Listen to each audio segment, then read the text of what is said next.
My name is Jonathan Archer. I was 50 years old, and I believed I had a perfect marriage. 25 years of complete devotion, and every single one of them was a lie. It happened on an ordinary Tuesday in August. I came home early to surprise my wife. Instead, she and my own daughter were sitting at the kitchen table, waiting for me. That moment changed everything. What did I find out? My wife was already seeing another man. My daughter was cheering her on. And they both expected me to simply accept it. Within weeks, my entire world collapsed. The house. The money. The family. Gone. But here's what destroyed me most, my daughter. 22 years old, laughing at my expense, completely convinced she was untouchable. She had absolutely no idea what was coming. Before I tell you what happened when they saw me, please take a moment to like and subscribe, but only if you genuinely enjoy this story. Also, I'd love to know where you're watching from and what time it is there. Drop a comment below. I've never been fond of dramatics. Emotions were liabilities, my father used to say. He was Austin Archer, a hardened man who built a company from the dust and turned it into a fortress. He was stoic. He was sharp. And I absorbed every lesson he taught me silently, thoroughly, even when I told myself I never wanted to become like him. If you asked me 10 years ago whether I believed in destiny, I'd have said no. But here I am stepping into a storm I never saw coming. And in some twisted way, I almost believe he predicted it all. I married Scarlet when we were both in our early 20s. She was full of life and warmth. And I felt privileged to be the man on her arm. We had a daughter, Willow. I poured time and resources into my family, trying to be what I thought was a good husband and father. Even though my father's mannerisms lurked in me like an echo. 25 years of marriage. That's a lot of life. The arguments, the reconciliations, the daily routines. I had no idea how quickly any sense of stability could vanish or how thoroughly illusions could be shattered when you realized that all along you may have been just one step away from losing everything you thought mattered. It all began as many things do with an ordinary day. August 27th. I remember it clearly. The air was hot. The sun hammered the city with a punishing glare. But in the office, things felt manageable. I closed out a few deals, ended meetings early, and decided to come home to surprise Scarlet. We approached our 25th wedding anniversary on September 1st. I was thinking we'd plan some getaway. Little did I know I was about to step into a confrontation that would destroy the life I knew. When I walked into the kitchen, I saw them, Scarlet by the counter, Willow seated at the table. They looked like they'd rehearsed speeches, though neither had said a word yet. I set my briefcase down, said a casual hello, and asked what was going on. Scarlet motioned toward the chair. "Jonathan, please sit," she said. Willow's eyes darted between us, almost triumphant. "Dad, we need to talk." I took a seat, resting my elbows on the table in a posture of forced calm. "All right," I said, looking from one face to the other. "I'm listening." Scarlet inhaled, then spoke softly but firmly. "We're going to hit 25 years in 5 days. Jonathan, I need change. I've been thinking about what I want out of life.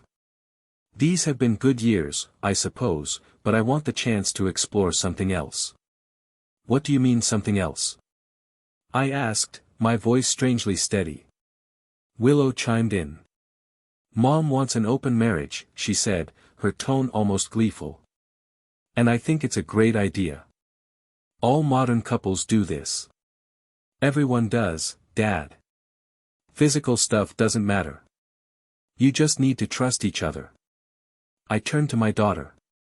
That last sentence, the one about trust, it was almost insulting. "You're telling me that modern couples everywhere are doing this?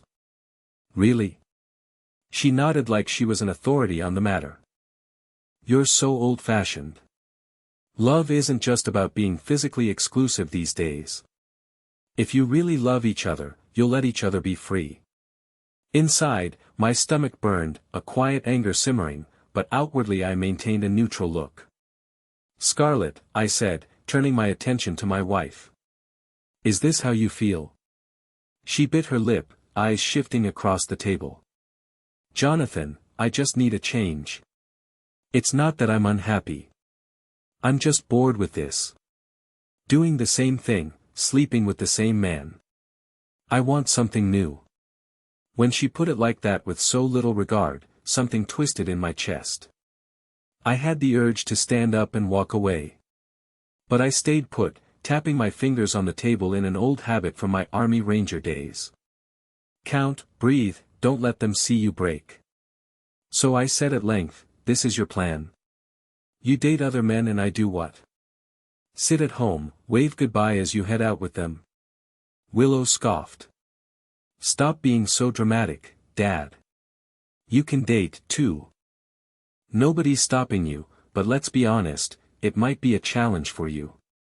Just accept the times have changed. You'll probably need an app or something.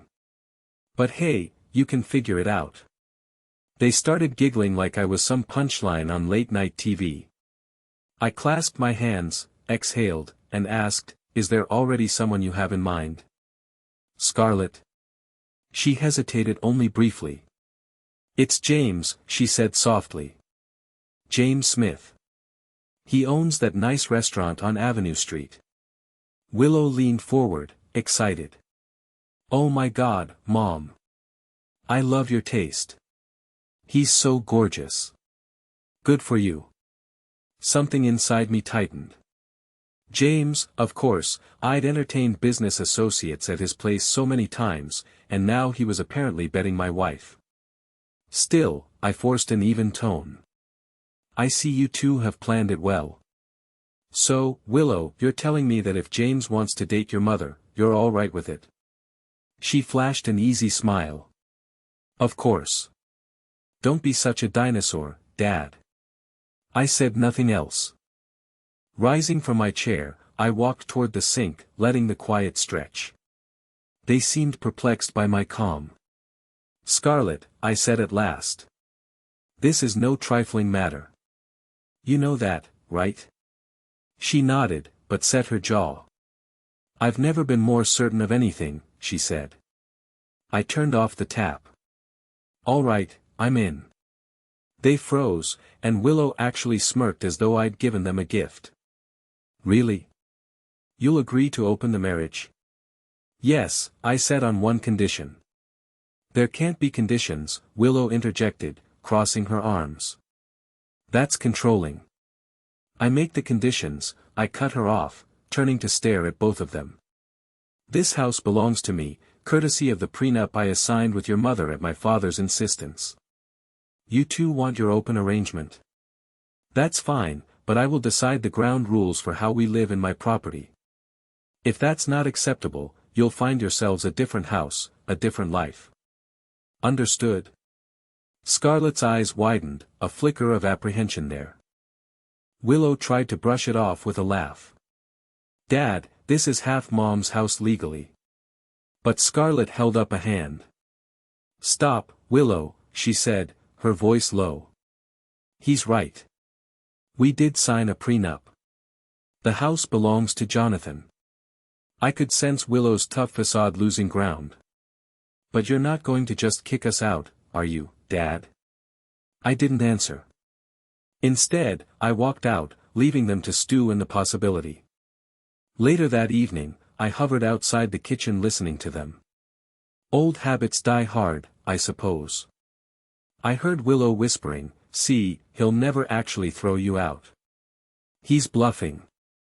You're the love of his life." Scarlet didn't sound convinced. "You don't know your father," she said softly. "He can be downright ruthless when pressed. Remember, he's an ex-Army Ranger. Did you know about everything he did in Afghanistan?" "I only know half the story, and that's enough to scare me." Willow huffed. "He's not going to do anything. He's just a cranky old man who's in for a shock. We'll see." In that moment, all I could think about was how they had no idea. I discovered some darkness in me during those military years. Something cold and methodical. I tried to pack that all away under my suits and ties, but they had ignited a fuse. I retreated upstairs and let the household tension sit. The gauntlet had been thrown. Few realize that once you challenge a cornered man, you'd better brace yourself. The next day, I went straight to see Ron Jeremy, my lawyer since college. Despite his cheesy name and the jokes it invited, Ron was the sharpest lawyer I had ever met. I'd confided in him countless times and knew he'd relish a complicated request. When I told him I wanted a postnuptial agreement designed to lock Scarlet's potential claims, he asked me a straightforward question. Why not just file for divorce? Too simple, I said. I want to see how far this goes. I want them to experience the repercussions of asking for an open marriage without me quietly rolling over like some dog. He smirked. You're a bigger cynic than your old man ever was. All right, let's see these conditions. I laid out my plan, a rock-solid postnup that spelled out property rights, disposal of assets, monthly testing for STDs, disclaimers about children born with outside lovers, and no allowance for extramarital partners to enter my home. Ron, reading my notes, let out a low whistle. You are going for the jugular, my friend. I thought of my father's stoic face. I'm just establishing boundaries. They claimed they wanted. Let them become reacquainted with reality. 2 days later, we gathered in Ron's office. Me, Scarlet, Willow, and Scarlet's newly appointed lawyer, a tall, elegant woman named Leah. Leah's pinched expression grew more severe with each page she read. When she reached the final section, she slapped the paperwork onto the table. This states, Leah began icily, that if Scarlet files for a divorce while this open marriage agreement is in effect, she forfeits all possible alimony or spousal support. She cannot claim the house, she cannot claim the business, and she's barred from bringing any partner to the marital home. That includes James or anyone else. Scarlet frowned hard. Jonathan, that's too much, she said, glancing toward me. No support at all. If you walk out on me for your new lover, I said, why should I finance that arrangement? I'm simply upholding what we agreed on before we married. My father's prenup was thorough, but this clarifies the parts about an open arrangement. On top of that, you pay for your own dating expenses. Your share of the household bills remains my responsibility, but your little extracurriculars are on your dime. Willow chimed in, voice sharp. You're humiliating her, Dad, this is disgusting. No, I said and turned to look Willow in the eye. Your mother is free to do what she wants. You told me yourself that love isn't about money, so I'm sure she can handle a date or two. And if James is as well off as you claim, he won't let her pay for anything anyway, right? Scarlet inhaled slowly, then with forced calm said, fine, I'll sign. Leah, let's just finalize it. Leah twisted her lips. It's unorthodox, borderline unconscionable. I'm comfortable with it, Scarlet insisted, raising her chin at me.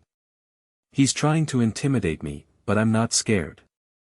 Willow pressed her arms tighter across her chest and glared. Mom, are you sure? Scarlet nodded. I'm sure. Ron pushed the documents forward, and Scarlet signed. She looked at me with defiance, as though her pen strokes were an act of rebellion. Part of me almost admired the boldness, but another part of me wondered how blind she was to think she'd keep any real advantage here. Over the next few weeks, I went on autopilot. At the office, I functioned as usual. Deals and expansions, meetings, and phone calls. But outside, something new stirred in me. A kind of analytical malice. Scarlet wasted no time arranging her date with James. Willow cheered her on, calling me behind the times, going so far as to openly mock me at dinner with, hey, Dad, you should try Tinder. I heard even old folks can get a match or two. I kept my composure. The day of Scarlet's big date arrived. So, I deliberately planned an elaborate move of my own. If Scarlet wanted James, the owner of a fancy restaurant, then I, ironically, would see if his daughter Maria might be interested in some company. She was 22, my daughter's age, yes, but also a legal consenting adult with her own life. We'd spoken a handful of times at various events. Maria knew exactly who I was, and she disliked her father's arrogance.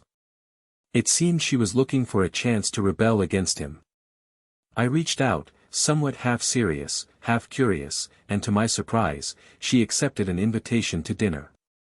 On the evening Scarlet was set to meet James, I took Maria to a private function at a luxury hotel. The event was part of a charity fundraiser for veterans, something I related to in a quiet, personal way. I introduced Maria to some associates as my date, and she handled herself with poise. She wasn't just some airhead college girl. She was intelligent, holding her own in conversations about global finance and the complexities of running a business. People watched us, some in confusion, some with smirks, but I didn't care. All that mattered was the statement. If Scarlet and Willow thought I was too antiquated to find a date, I wanted to prove a point. It didn't take long for word to spread. By the next morning, Willow was screaming her head off in the living room when I returned home. "You took James's daughter out," she shouted, fists clenched at her sides. "What is wrong with you?" I shrugged off my jacket, ignoring her theatrics. "I took a consenting adult to a charity function," I said calmly. "Your mother spent the night with James in some hotel, right? She's free to do as she pleases. I am free to do likewise." Willow's eyes blazed. "You're sick. She's my age." I turned to face my daughter. "You're telling me age is just a number when it's your mother, but unacceptable when it's me. Interesting double standard." She wanted to retort, but no words came. Instead, she let out a frustrated huff, turning on her heels and stomping away, retreating into her childhood bedroom. Scarlet never brought it up that morning, though her face was pale, and I could sense the tension in her posture. She left for errands with a forced smile, refusing to invite conflict. The next major confrontation happened one weekend in the living room. I was seated in my armchair, reading the latest financial reports, when Scarlet, reedy and furious, marched in. Willow trailed behind her, arms folded defensively. Scarlet stood before me. "I want to close the marriage," she snapped. "Enough of this game. You're disrespecting me, humiliating me in front of everyone by dating James's daughter. I didn't sign up for that." My eyes flickered to hers. "You wanted an open marriage, Scarlet. This is exactly what open means." She tossed a stack of envelopes onto the coffee table. "I'm done, Jonathan. I can't handle my own daughter seeing me degraded like this. I can't handle seeing my own husband flaunt a younger woman.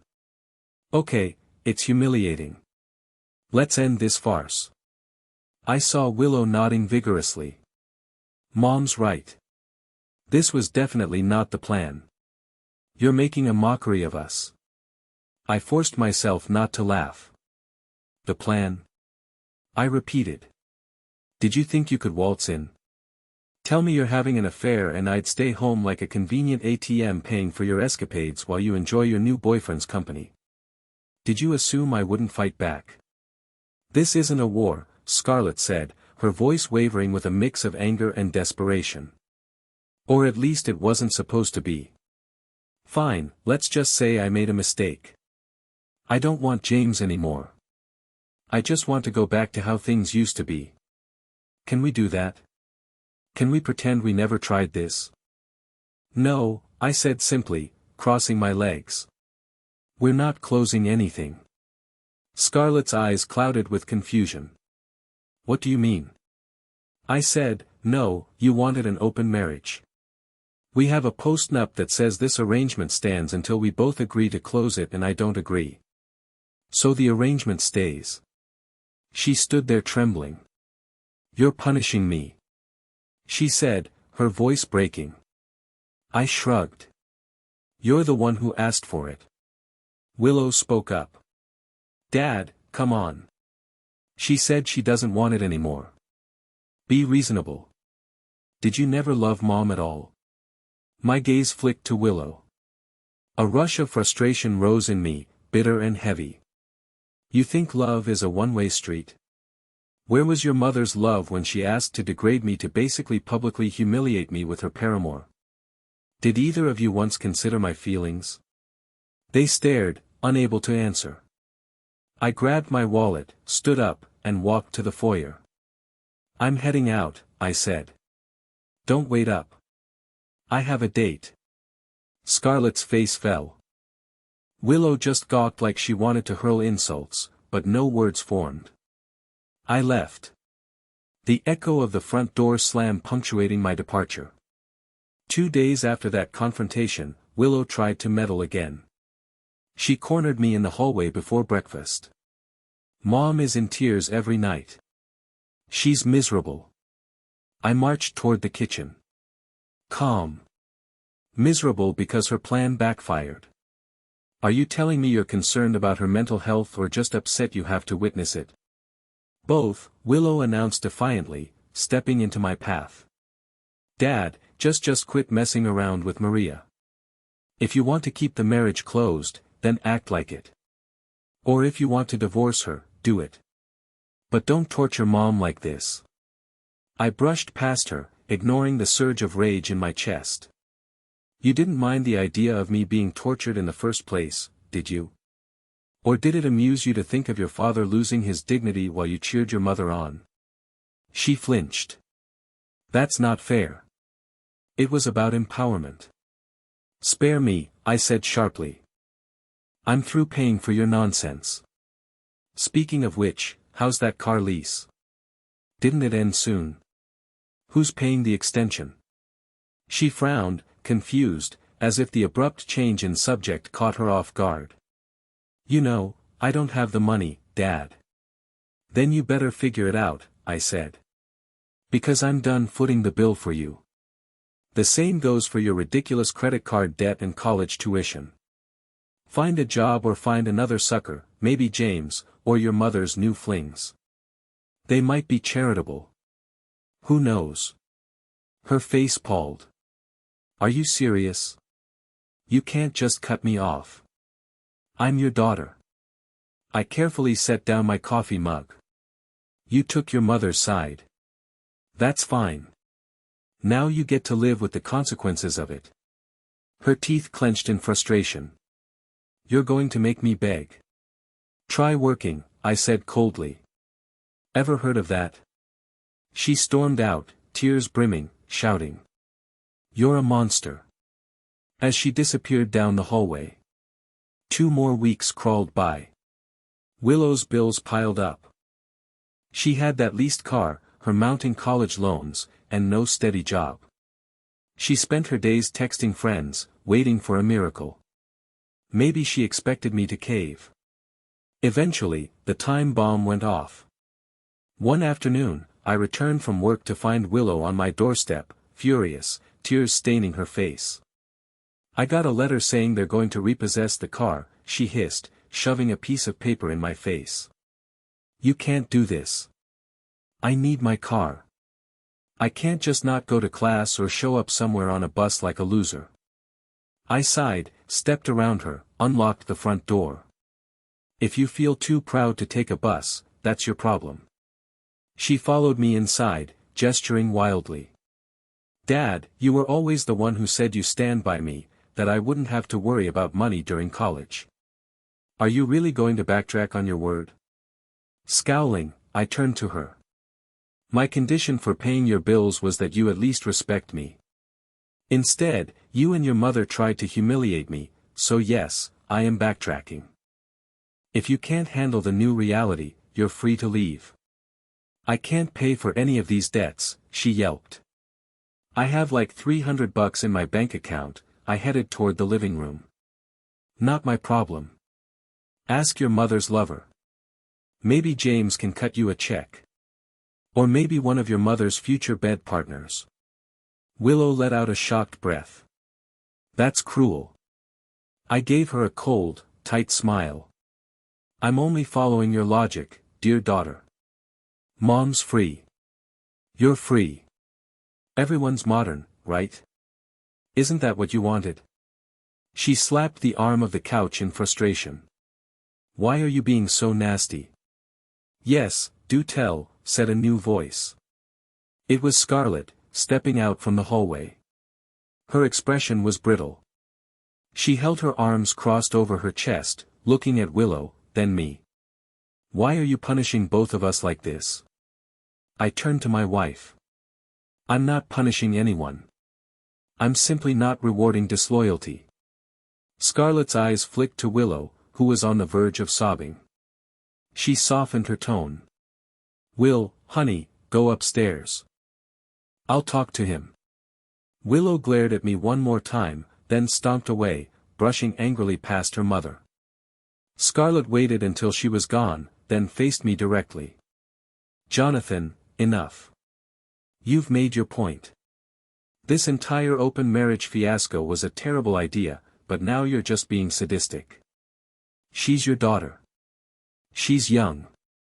She doesn't understand what she got herself into. I shrugged. She's old enough to go you into an affair. She's old enough to handle the consequences. Scarlet balled her fists. Look, if that's how you want to handle Willow, fine. But you and I, can we talk civilly? She swallowed. I'm done with James. All right. He turned out to be a smooth-talking bastard. He's already pulled away. Cancelled the last few dates. Actually, you got what you wanted. I'm humiliated. But can we stop this madness now? Stop it how? I asked. Close the marriage. Let's try to go back or at least find some new normal without random dates or stupid drama. I'll sign anything. My jaw clenched. 2 weeks ago, you tried that same request. I told you no. So, why do you think anything's changed? Tears glimmered in her eyes. Because I can't do this anymore. She nearly shouted, voice cracking. I can't stand seeing you with Maria. She's my daughter's age. I can't handle the thought of you sleeping with her. It's messing with my head. Just let's be a couple again, even if it's not perfect. I stared at her. No, you opened this door. You keep it propped open. We're past the point of no return. She sank onto the couch, burying her face in her hands. You're so hateful now, she whispered. Where's the man I married? That man died the day you asked for an open marriage, I said, voice lacking sympathy. And I walked away. A month passed. Willow, fed up with my refusal to pay for her life, moved out. She crashed with friends, but it was rocky. Scarlet, left behind, fell deeper into despair. She spent her days half-dressed, prowling the house as though searching for something. Occasionally, I'd see her rummaging through old pictures, tears slipping silently down her cheeks. One day, she cornered me on the back porch, her eyes were bloodshot. Jonathan, I need to tell you something. I've been seeing doctors, she said quietly. I haven't been feeling well. I raised a brow, noticing how thin she'd gotten. The bones on her shoulders jutted out in ways they hadn't before. Doctors? She nodded, drawing in a shaky breath. I tested positive for an STD, she admitted, her face turning crimson. I got it from James. I never even thought he'd anyway. I'm on medication. It's treatable, but humiliating.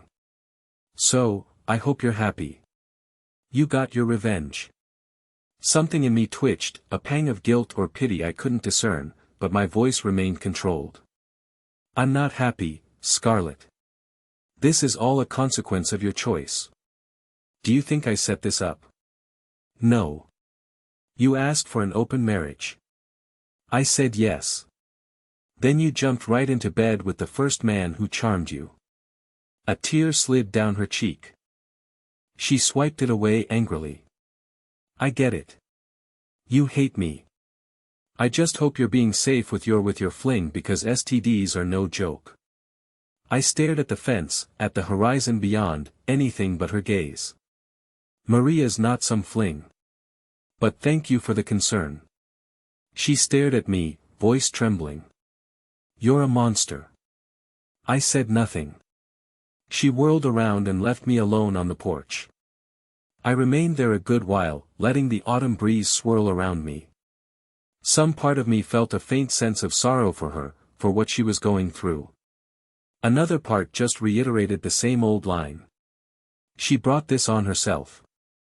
Things escalated again 3 weeks later. Willow surprisingly returned to the house outraged and frantic, slamming the door behind her. I was in the kitchen reading emails when she stomped in. I have overdue loans, she said, her voice trembling with anger. I can't cover them. Dad, you need to pay them off. I kept my gaze on my phone. I don't need to do anything, I replied.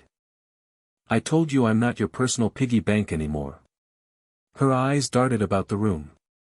Mom's too broke to help. She barely has enough to pay for her own bills, much less mine. That jerk James fell off the radar. She can't even ask him for help. Where am I supposed to turn? I set my phone down and met her eyes. You're an adult now. Figure it out. She snarled. You'd let your own daughter get crushed by debt. You would ruin my credit, my future just because you're holding a grudge. No, I said it's you who messed up your credit. You who took your mother's side, ridiculing me like I was some relic. Well, I guess that relic doesn't want to sponsor your lifestyle anymore. She stormed toward me as if she wanted to physically lash out. But then Jonathan, myself, tensed, ready to defend. Don't push me, I warned, voice quiet. I've been very patient with you. If you want, you can go ask your mother's lover for a bailout or find another job besides the half-hearted attempts you've made so far. If your friends won't give you a loan, that's also not my problem. Fine, she spat. I'll remember this. When you're old and need someone to look after you, don't expect me to lift a finger. I arched a brow. I'm not worried. I'm quite capable of paying for my own retirement. She stared, chest heaving, then whipped around and fled. I heard her furious footsteps echo down the hall. About 5 minutes later, I heard the front door slam. She was gone again, leaving me in a silent house. In the following weeks, the litany of heartbreak around me was obvious. Scarlet kept losing weight and seemed physically run down. She rarely left the house, and when she did, she'd ghost in and out like a shadow of herself. Once in a while, she'd muster some small pleas to me. Can we talk, or Jonathan, please, can I fix us dinner so we can discuss everything? I never gave in. My attention had shifted to Maria. Originally, my relationship with her had been an act of defiance. But somewhere along the line, genuine affection formed. She was ambitious, working on building a portfolio as a fashion model. We laughed together about how twisted our connection was. Her father had dated my wife, and here we were, forging something real out of that chaos. I found myself relaxing in her presence in a way I'd never done with Scarlet, not in years. She was warm, but also direct. She asked about Afghanistan once, and for the first time in decades, I told someone what I'd done there, what it had done to me. She listened without judgment. She never used my past or my vulnerabilities against me. One evening, as we sipped wine in her apartment, she said quietly, "I'm pregnant." And in that moment, it was as though the entire universe paused. How far along? I asked, my chest constricting. About 8 weeks, she said, searching my face. You're the father, obviously. I want to keep it. A swirl of emotions battered me. Shock, apprehension, a flicker of joy, a pang of guilt. You're absolutely sure? She nodded, eyes shining. Yes, I didn't plan this, but I'm ready, and I hope you are, too. I found myself straining to remain stoic the way my father had taught me. But in that instant, I realized I wanted this child. Part of me wanted to do fatherhood right this time around, without the bitterness of a dysfunctional household. "All right," I said finally. "All right, Maria, we'll figure it out." She exhaled as though relieved. "Thank you.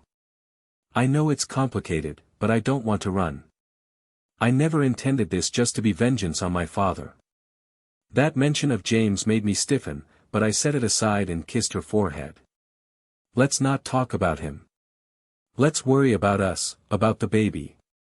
When I next went home, Scarlet was in the living room, slumped on the couch, staring blankly at reality TV. She muted the show the moment I walked in. "Where were you?" she asked, her voice dull. "With Maria," I answered, heading for the stairs. "Jonathan," she said, her tone shifting. "Look, I'm sorry for everything that happened, but can we at least talk about next steps? Can we close this marriage or file for divorce so I can move on? I can't stand the limbo." I paused on the staircase, turning back. "If we divorce, you forfeit everything. You walk away with next to nothing." She gave a tired nod. "I know, but maybe that's better than living like this." I looked at her closely. She looked worn truly. Her hair had lost its shine. Her cheeks were gaunt, and her eyes were ringing with dark circles.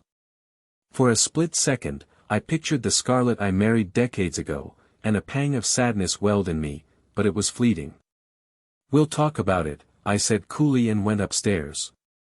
2 months later, Maria gave birth prematurely to a baby boy we named Kevin.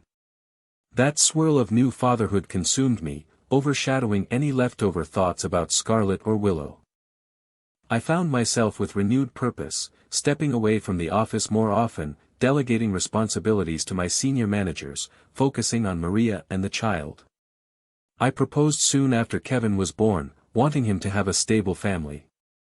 Maria accepted. We arranged a simple ceremony privately after I insisted on signing a new prenup. Part of me chuckled that I was turning into my father. Another part recognized that the old man was right about protecting what matters. Still, I couldn't fully ignore Scarlet. She once called me late at night, sounding delirious. "Jonathan," she whispered, her voice shaky. "I think I made a mistake. I want to come see you. I'm not feeling well. I need you to." I stopped her. "Call your parents, Scarlet, or call an ambulance if it's a medical emergency. I have a newborn to care for. I'm not your savior anymore." She fell silent for a full 5 seconds and then I heard her break down. "I hate you," she said thick with tears. She hung up. That was the last time we ever spoke directly on the phone. I filed for divorce a few weeks later. I told Ron to expedite it quietly. No fuss or long battles. He got the job done with cold efficiency. Scarlet signed the papers without a fight, perhaps relieved. She disappeared soon after, presumably to her family's place, though I didn't ask. I devoted myself to Maria and Kevin, forging a new story out of the rubble. Willow. I found out through brief rumor that she'd taken a job at a fast food place flipping burgers. One afternoon, I stopped by that same McDonald's, mostly out of curiosity. I didn't try to speak to her. She didn't notice me. She was rushing between the kitchen and the serving area, hair tied back, face flushed, but she looked okay, healthier than the last time I saw her. Maybe working for a living was teaching her what it meant to stand on your own feet. I walked out with my lunch in hand, not saying a word. I felt oddly proud she was at least learning some responsibility. But the rift between us was still vast. I left her to whatever path she wanted to walk. 5 years passed. Kevin was a joyful kid bounding around the house. Maria and I had a stable life. I never tried to contact Scarlet or Willow. Some part of me wanted closure.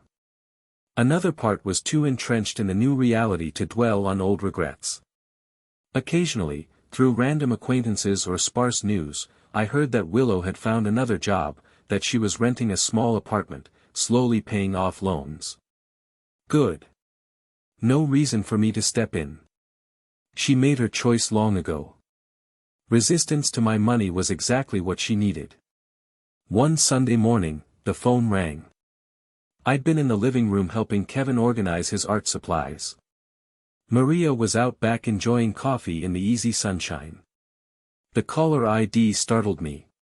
Scarlet's father. We hadn't spoken since the divorce was finalized. I picked up. Hello. A few seconds of silence, then his voice came through, subdued. Jonathan, he said quietly. Scarlet passed away last night. I felt an abrupt lurch in my chest. What? How? I managed. She was living with us, but her health had been declining for a while. The infection she got from that lover. James never fully went away. Complications. She was in and out of the hospital for months. Last night, he trailed off, voice trembling. She didn't wake up. I stood there, phone clutched tightly, my throat tight. I'm sorry for your loss, I said at last. Words too small for something so final. Are you okay? He paused, exhaling audibly. We'll manage. I just thought you should know. I nodded, though he couldn't see me. Thank you for telling me. He didn't say anything else. A weary sigh. And then the line clicked. I lowered the phone, staring at the blank screen. Kevin was in the middle of meticulously coloring a paper airplane. Maria, out in the yard, was humming quietly, sipping coffee in the sunlight. I thought of Scarlet's final days, of her slow decay, of the tears and the regrets. How many times she must have whispered my name in anger or sorrow. A swirl of conflicting emotions hit me. Pity, relief, regret, bitterness. But mostly, I felt the weight of irreversibility that once certain lines are crossed, there's no going back. I put the phone down, gently ruffled Kevin's hair. He looked up at me with bright eyes. Dad, can I show you something? Sure, I said, forcing a small smile. Show me.